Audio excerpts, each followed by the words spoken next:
ओम गण गणपते नमः। आज अपने सुनेंगे वाल्मीकि रामायण अयोध्या कांड का आगे का सरक। भगवान श्री राम का आशीर्वाद पाने के लिए इस सरक को पूरे प्रेम भाव से एकाग्रचित्त होकर सुने। बोलो गणेश भगवान की जय हो। बोलो सियावर रामचंद्र भगवान की जय हो। हनुमान जी बाबा की जय हो। श्री राम दरबार की जय हो। माता कौशल्या महाराज दशरथ से कहने लगी कि कैकेयी ने अपनी इच्छा के अनुसार श्री राम को उनके स्थान से भ्रष्ट करके वैसा ही किया जैसे किसी अग्निहोत्री ने पर्व के दिन देवताओं को उनके भाग से वंचित करके वह भाग राक्षसों को अर्पित कर दिया। गजराज के समान मंद गति से चलने वाले मेरे प्यारे श्री राम निश्चय ही अपनी पत्नी और लक्ष्मण के साथ इस समय वन में प्रवेश कर रहे होंगे। हे महाराज, जिन्होंने जीवन में कभी दुख नहीं देखे थे, उन श्री राम लक्ष्मण और सीता को आपने कैकेयी की बातों में आकर वन में भेज दिया। अब उन बेचारों की क्या हालत होगी? वे वनवास के कष्ट कैसे भोगेंगे? 14 साल तो बहुत दूर हैं। उनका एक एक क्षण पता नहीं कैसे बीतेगा। जब उन तीनों का सुख भोगने का समय आया तो आपने उन्हें घर से निकाल दिया। अब वे बेचारे फल फूल का भोजन करके कैसे अपना जीवन निर्वाह करेंगे? हे राजन, क्या मेरे जीवन में फिर से कभी दुख के बादल छंटकर सुख का शुभ समय आएगा? क्या मैं अब श्री राम सीता और लक्ष्मण के दर्शन कर सकूंगी? यह सोच सोचकर मेरा हृदय बैठा जा रहा है।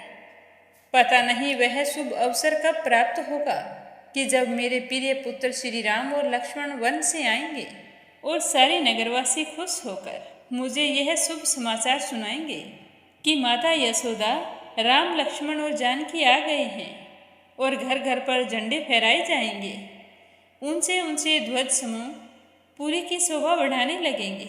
इस तरह कहते हुए कैकेयी बहुत ही खुश हो रही थी और कह रही थी कि राम और लक्ष्मण को वन से आया देखकर अयोध्यापुरी पूर्णिमा के उमड़ते हुए समुद्र की भांति पता नहीं कब हर्ष उल्लास से परिपूर्ण होगी।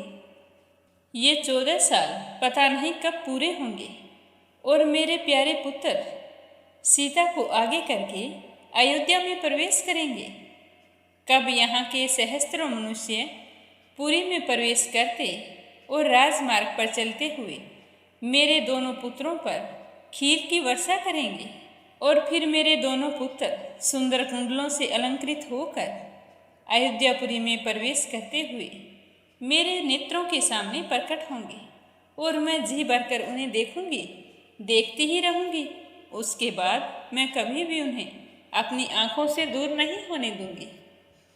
कब ब्राह्मणों की कन्याएं हर्षपूर्वक फूल और फल अर्पण करती हुई अयोध्यापुरी की परिक्रमा करेंगी।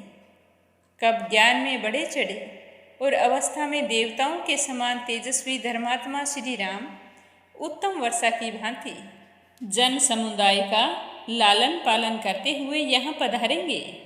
इस तरह सोचकर खुश हो रही माता कौशल्या को वर्तमान का आभास हुआ तो वह बहुत ही दुखी होकर कहने लगी कि हे राजन, इसमें कोई संदेह नहीं है कि मैंने पूर्व जन्म में बुरे कर्म नहीं किए।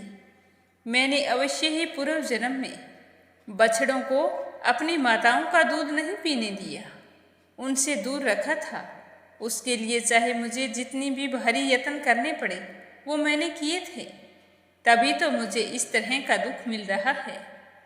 जैसे किसी सिंह ने छोटे से बछड़े वाली गाय को बलपूर्वक बछड़े से दूर कर दिया, उसी प्रकार कैकेयी ने मुझे अपने बेटे से भी अलग कर दिया है। हे राजन, मेरे लिए तो एक एक पल भारी पड़ रहा है। मैं अपने पुत्र श्री राम के बिना जीवित नहीं रह सकती और मैं जीवित रहना भी चाहती हूँ, क्योंकि जब मेरा पुत्र आएगा और उसे पता चलेगा कि उसकी माता कौशल्या नहीं रही तो उसे कितना दुख होगा।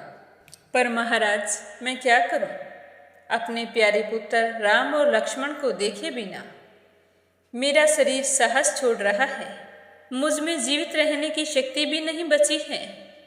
जीवित रहूं तो कैसे रहूं?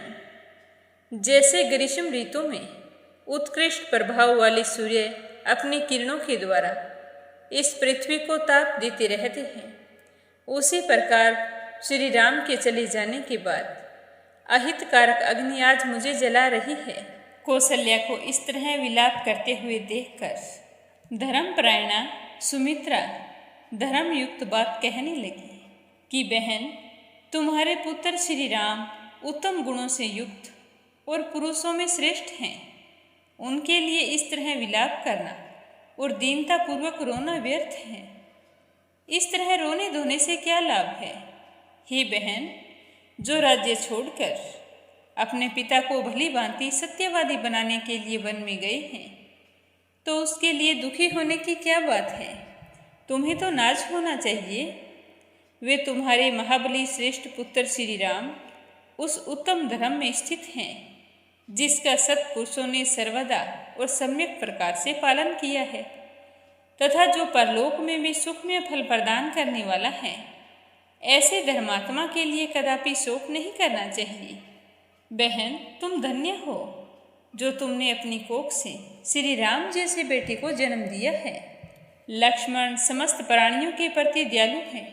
वे सदा श्री राम के प्रति उत्तम बर्ताव करते हैं, तो लक्ष्मण के लिए यह लाभ की ही बात है।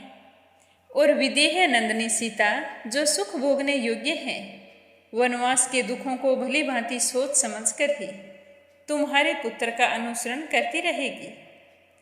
जो प्रभु संसार में अपनी कीर्ति में पताका फहरा रहे हैं और सदा सत्यव्रत के पालन में तत्पर रहते हैं, उन धर्म स्वरूप तुम्हारे पुत्र श्री राम को कौन सा श्रेय प्राप्त नहीं हुआ है जो तुम इस तरह से विलाप कर रही हो? श्री राम की पवित्रता और उत्तम महात्म्य को जानकर निश्चय ही सूर्य अपनी किरणों के द्वारा उसके शरीर को संतप्त नहीं करेंगे। सभी ऋतुओं से निकली हुई सर्दी और गर्मी सुखद एवं मंगलमय वायु श्री रघुनाथ जी की सेवा करेगी। उन्हें किसी तरह का कोई कष्ट नहीं होगा।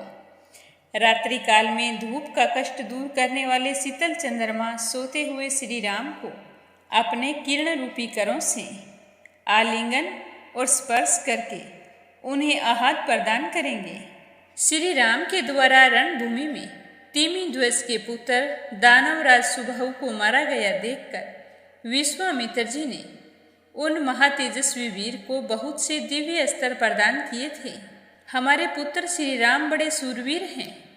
वे अपने ही बाहुबल का आश्रय लेकर जैसे महलों में रहते थे, उसी तरह वन में भी निडर होकर विचरेंगे।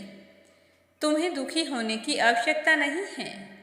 हे बहन, जिनके बाणों का लक्ष्य बनकर सभी शत्रु विनाश को प्राप्त होते हैं, उनके शासन में यह पृथ्वी और यहाँ के प्राणी कैसे नहीं रहेंगे?